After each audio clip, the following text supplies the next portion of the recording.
যে ভদ্রলোকের কথা বললেন, আমি ওনাকে কাসেম সিদ্দিকী বলি না। যখন থেকে ওনার মধ্যে দ্বিচারিতা দেখেছি, ওনাকে মিস্টার কাসেম বলি। তৃণমূল কংগ্রেসের বিরুদ্ধে উনি বিগত দিনে যে ভাষায় তৃণমূল কংগ্রেসের সুপ্রিমো মমতা বন্দ্যোপাধ্যায় থেকে তার দলকে আক্রমণ করেছে, এবং তার কিছুদিনের মধ্যে তিনি তার সেই ইমান জামান সমস্ত কিছু মমতার পায়ে অর্পণ করে এখন মমতার সুরে গান গাইছে। মমতা বন্দ্যোপাধ্যায় যেমন সিদ্দিকুল্লাহ চৌধুরীকে মন্ত্রী করে লিউকোপ্লাস্ট মুখে মেরে দিয়েছে, বাবি হাকিমকে মেরে দিয়েছে, আরও মুসলিম নেতৃত্ব যারা আছে ঠিক তাদেরই মতো করে এই কাসেম সিদ্দিকীকে প্রচুর টাকায় অফার দিয়ে তাকে দলে নিয়ে তার মুখ দিয়ে এসবগুলো মানায় না, একেবারে বেমানান। অর্থাৎ মিস্টার কাসেম সিদ্দিকীকে বলছি, আপনার ভ্যালুয়েবল একেবারে তলানিতে চলে গেছে। বাংলার মানুষ আপনার কথার কোনো মূল্য দেয় না।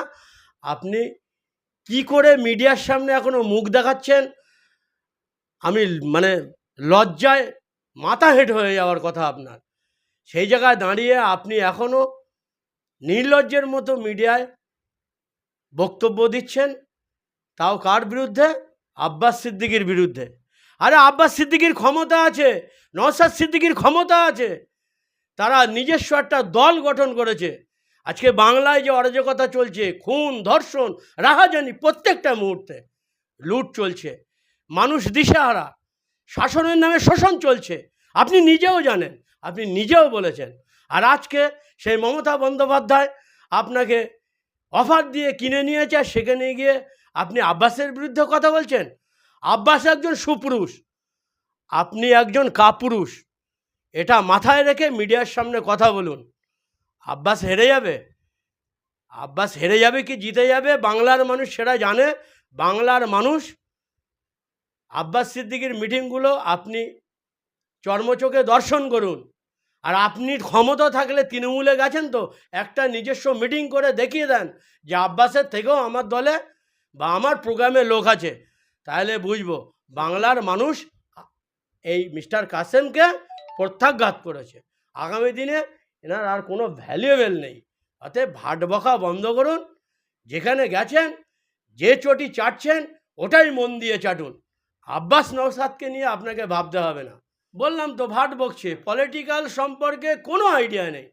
এই নওশাদ সিদ্দিকী, কাসেম সিদ্দিকী এরা পলিটিক্যাল লাইন বা পলিটিক্স করেছে, একটা দল গঠন করেছে বলেই এদেরকে দামানোর জন্য এই কাসেম সিদ্দিকীকে স্থান দিয়েছে মমতা বন্দ্যোপাধ্যায়। কাসেম সিদ্দিকীর কী ভ্যালু আছে, কী পার্টস আছে? এই মিস্টার কাসেমের কী পার্টস আছে? না আছে কোনো রাজনৈতিক অভিজ্ঞতা, না কিছু আছে।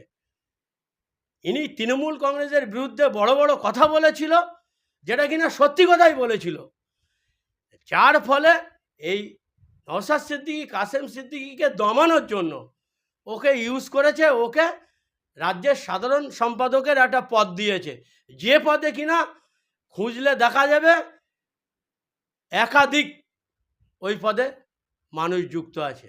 অতএব কাসেম সিদ্দিকী ভাট বকে লাভ নেই।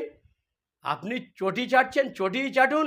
কাসেম মানে নাম নওশাদ সিদ্দিকী, আব্বাস সিদ্দিকী নিয়ে ভাবতে হবে না।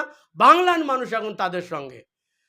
আপনি দেখতে পাচ্ছেন না কাসেম সিদ্দিকী সাহেব, বাংলার মানুষের জন্যে আপনার দিদিমণি, আপনার দিদিমণির দলের লোকেরা এত উন্নয়ন করেছে না, বাংলার মানুষ আজকে তৃণমূল কংগ্রেসকে দেখছে আর তাড়া করে মারছে, তাড়া করে মারছে। চলে যান না মালদায়, প্রত্যেকটা তৃণমূলকে দেখছে এবং তার বাড়িতে আক্রমণ করছে তৃণমূলদের। কেন? এগুলো উন্নয়নের প্রকাশ। মানুষের যে উন্নয়ন করেছে, সাধারণ মানুষের, খেটে খাওয়া মানুষের, সেই সমস্ত মানুষ উন্নয়নে ভেসে গিয়ে তৃণমূল নেতাদের দেখে তাড়িয়ে কেলাচ্ছে। এটাই উন্নয়ন। আপনি কাসেম সিদ্দিকী মহাশয় দেখতে পাচ্ছেন না? অতএব ভাট বকা বন্ধ করুন।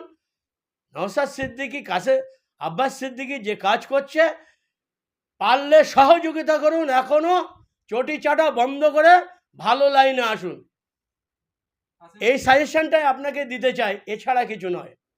কাসেম সিদ্দিকীর পলিটিক্যাল সম্পর্কে কোনো পার্টস নেই। যদি থাকতো এমন কথা বলতো না।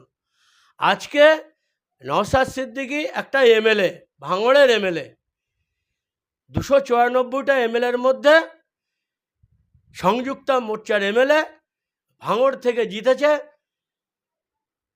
জোর করে ভোটে জেতেনি, মানুষের ভোটে, মানুষের রায়ে জিতেছে। কাসেম সিদ্দিকীকে বলছি, গায়ে মানে না আপনি মোড়ল হয়নি এই নওশাদ সিদ্দিকী। অতএব একটা এমএলএর কাজ কি? এমএলএ তার এলাকায়, তার বিধানসভায় কোথায় কি কাজ হবে, কোনটা কি মানুষের প্রয়োজন, কোথায় ড্রেন হবে, কোথায় ব্রিজ হবে, এগুলো একটা এস্টিমেট তৈরি করে পাঠিয়ে দেবে। টাকা অ্যালটমেন্ট হয় ওখান থেকে, টাকা এমএলএর হাতে আসে না।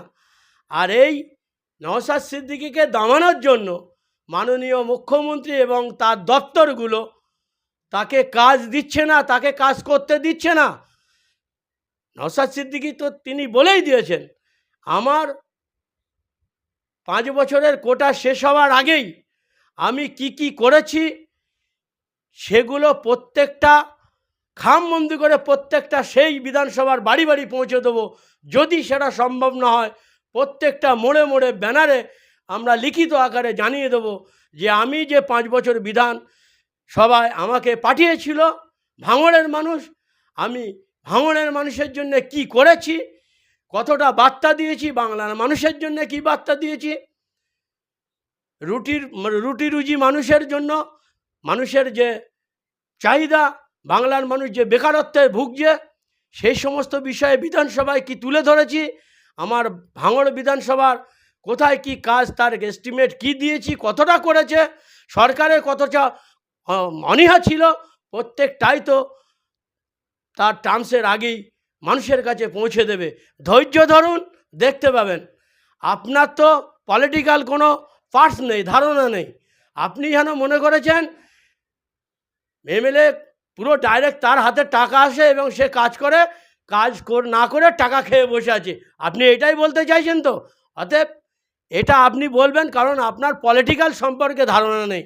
আপনি বরং আপনার নেত্রী যার চটি চাটেন তার কাছ থেকে জিজ্ঞাসা করে নেন কাসেম সিদ্দিকী, নওশাদ সিদ্দিকী কতটা কাজ করেছে আর না করেছে, এবং কতটা করার সদিচ্ছা ছিল আপনার দিদিমণি।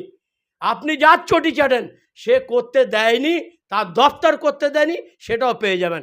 আপনি আপনার দিদিমণির কাছ থেকে জানুন। হতে পারে, কারণ তিনি তো গেছে লোভে। আজকে মিস্টার কাসেম তিনি এই তৃণমূল কংগ্রেসের দলকে নিয়ে, সুপ্রিমো মমতা বন্দ্যোপাধ্যায়কে নিয়ে কত তুচ্ছ-তাচ্ছিল্য করেছে, কত বাজে ব্যবহার করেছে, কুরুচিকর মন্তব্য করেছে, যে নিচের থেকে ওপর পর্যন্ত, নবান্ন পর্যন্ত মাননীয় মুখ্যমন্ত্রী চোর চোর চোর বলতে বলতে হাঁপিয়ে গেছে। উনি সেই চোরের দলেই নাম লিখেছে, তাহলে উনি কি সাধু হয়ে গেল? অতএব উনি তো এখন ভাট বকবে। উনি যে আশায় গেছে সে আশায় জল পড়ে গেছে। উনি এখন দম বন্ধ হয়ে মরছে, আমি জানি। কাসেম সিদ্দিকীর দম বন্ধ হয়ে যাচ্ছে, যেখানেই যাচ্ছে দিদি আমাকে পাঠিয়েছে। আরে সব দিদি পাঠিয়েছে, তোমার কি পার্টস আছে?